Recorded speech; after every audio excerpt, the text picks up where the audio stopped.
Hey everyone, it's Ryan Grimes here from My IT Indie, and this video series actually, is all about AI in business. So this video is about something very specific regarding AI. It's not about actually the technology itself, it's about the ethics. So how do you view AI? And that's a question that people have been pondering. Is it a tool? Is it something different? Is it a better way to do things versus is it something that is wrong all the time? Like, what exactly is AI? So the answer to the ethics part is, from my point of view, this is, as a business owner who uses AI and who guides other companies on using AI, to me, AI is a tool. That's it. It's a better hammer. It's a better screwdriver. It's a better way to do things if properly used. So way back in the day, when I was in high school, they got these things called graphing calculators. They'd never seen them before. They were something brand new to high school students. And yes, they're the same price they are now, which is not surprising. But what you could do with those calculators is you could program them. So growing up with dyslexia, I couldn't remember a math formula to save my life. However, I could program.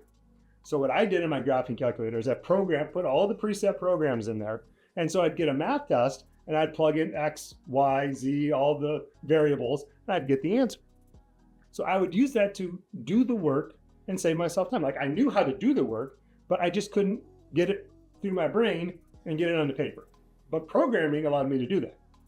So after my first test that I got 100% on, the school decided that we were no longer allowed to use graphing calculators during tests, or they had to pull the batteries on all the graphing calculators before the test, so that nobody's saved programs would work. Well, why? Like, I figured out a better way to do something that saved me time and saved me energy, and I found a better way to do it, and I got penalized. Well, AI is kind of in that stage right now. Nobody's really sure exactly how to use it, but there are cases where it has not been unbiased with what it's shown you, and it has had a slant on the data that it's given you, designed to make you think a certain way, and that's not appropriate.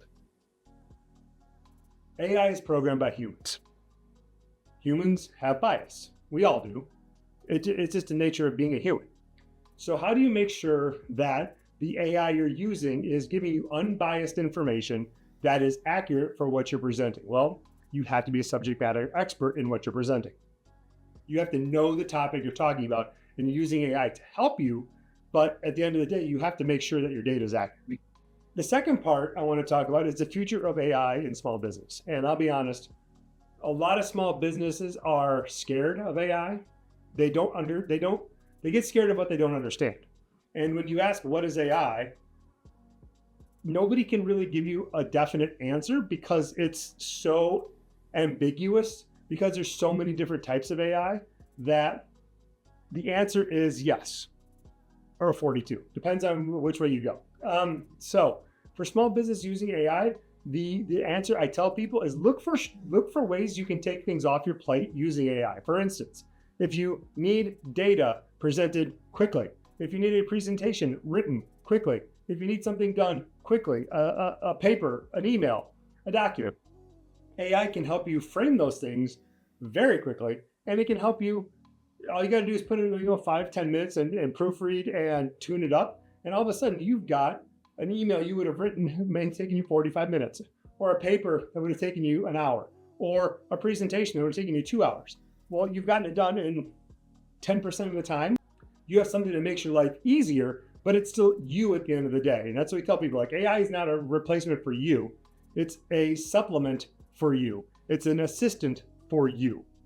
It's not going to do your work for you. It's going to make your work easier to get the complicated things done that you don't want to sit there and take time to do. So this is Ryan Grimes from My IT Indie.